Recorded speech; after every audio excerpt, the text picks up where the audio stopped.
Hi అండి. అందరూ ఎలా ఉన్నారు? బాగున్నారా? నేనైతే చాలా బాగున్నానండి. మీ అందరూ కూడా బాగుండాలని కోరుకుంటున్నాను. వెల్కమ్ బ్యాక్ కోనసీమ రుచులండి. ఈరోజు మా ఇంట్లో వచ్చి చందువ ఫ్రై అండి. ఇవి 2 తీసుకొచ్చారండి ఈయన. అయితే వీటిని ఫ్రై చేసే విధానాన్ని మీకు నేను చూపిస్తాను. ఈ చందువలో ఒకటే ముళ్ళు ఉంటుందండి. పిల్లలు కూడా చాలా ఇష్టంగా తింటారు. దీన్ని మనం ఇలాగా ఘాట్లు పెట్టుకోవాలండి.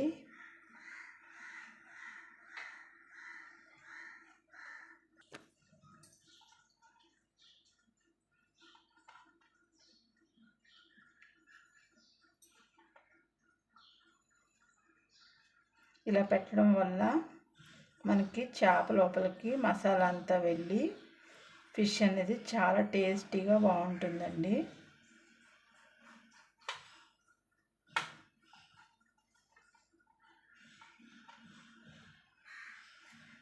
దీన్ని నల్ల చందువ అంటారండి. వైట్ కలర్లో కూడా ఉంటుందండి, దాన్ని తెల్ల చందువ అంటారు.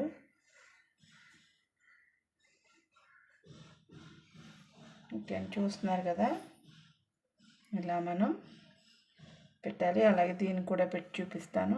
ఓకేనండి, ఇప్పుడు మనం మసాలా వేసుకుందాం. ఇవి 2 ఫిష్లు కాబట్టి మనకు కారం ఎక్కువగా పడుతుంది. 2 టేబుల్ స్పూన్ వేసానండి.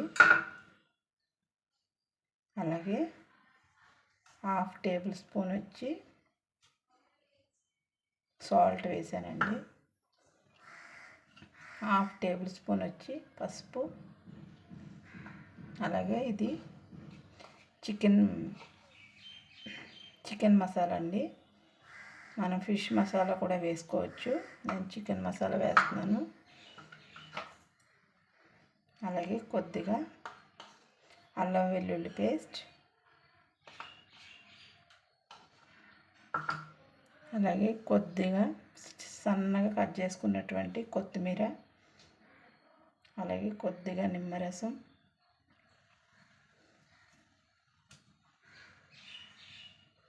అలాగే ఇందులో కొద్దిగా ఆయిల్ కూడా వేసుకుందామండి.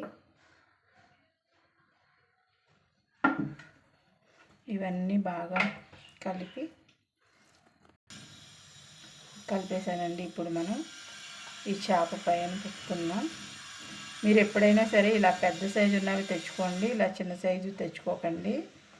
పెద్ద సైజు అయితే మనకి కండ ఎక్కువ ఉంటుంది, తినడానికి కూడా బాగుంటుంది. మాకు ఈ 2 వచ్చి 100 రూపీస్కి ఇచ్చారండి. ఒకటి చిన్నది, ఒకటి పెద్దదిని. మీ ఊర్లో ఇవి కాస్ట్ ఎంత ఉంటాయో మెసేజ్ చేయండి.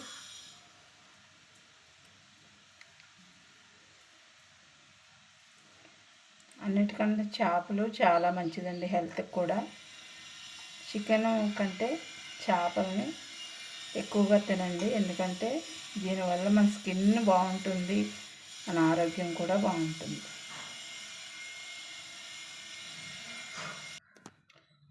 చూసారు కదండి, మసాలా అంతా చేపలో పట్టించేసాను.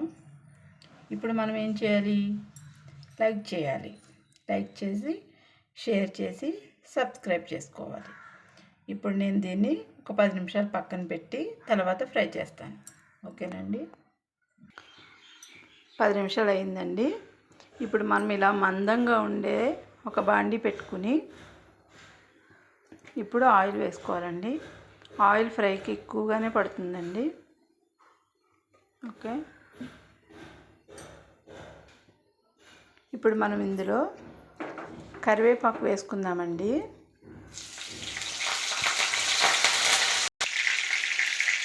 అసలు కరివేపాకు లేని వంట ఉంటుందండి?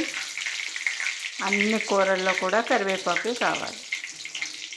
కానీ మన వాళ్ళు ఏమంటారండి, ఏదన్నా మాటల మధ్యలో మాట్లాడితే ఏముంది వాడు కరివేపాకులు అంటాడు, తీసి పడేయండిరా అంటారు. కానీ దీనికి ఉన్న టేస్ట్ దీనికే ఉంటుంది. దీన్ని ఒక బౌల్లో తీసుకుందామండి.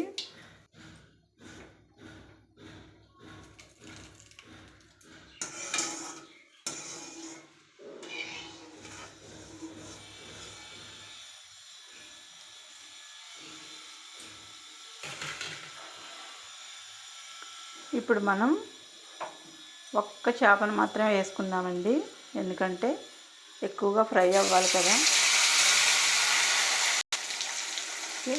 మీడియం ఫ్లేమ్లో పెట్టుకుని ఫ్రై చేసుకోవాలండి. అప్పుడే మనకి లోపలంతా బాగా కుక్ అయ్యి మంచి టేస్ట్గా ఉంటుందండి. ఇంక కరివేపాకు విషయానికి వస్తే ఇది మనకి హెల్త్కి చాలా మంచిదండి. డైజెషన్ ప్రాబ్లం ఉండదు. అలాగే మన హెయిర్ కూడా తొందరగా వైట్ హెయిర్ రాకుండా బ్లాక్ హెయిర్స్ ఉంటుందండి. కండిషనర్ కూడా చాలా బాగుంటుంది. ఇది నేను పొడి చేసి మీకు చూపిస్తాను ఒకరోజు. ఓకేనండి, నేను సిమ్లో పెట్టాను. దీనిపైన మూత పెడతానండి.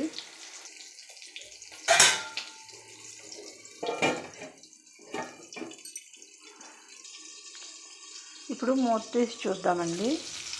చూసారండి ఎంత బాగా కుక్ అయిందో. దీన్ని మనం ఇటువైపుకి తిప్పిద్దాం.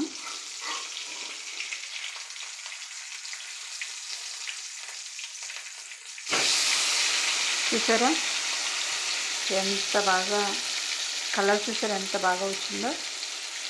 ఓకే, ఇప్పుడు మళ్ళీ మనం మూత పెడదాం. చూడండి రెండు వైపులా కూడా ఫ్రై అయిపోయిందండి. నేను దీన్ని ఒక బౌల్లో తీసుకుంటాను.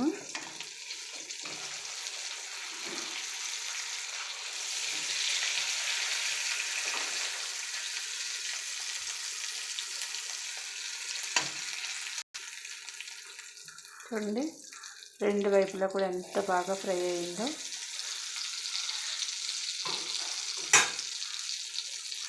ఇదే ఆయిల్లో ఇంకొక ఫిష్ని కూడా ఫ్రై చేస్తున్నానండి. ఇది కూడా అయిన తర్వాత చూపిస్తాను.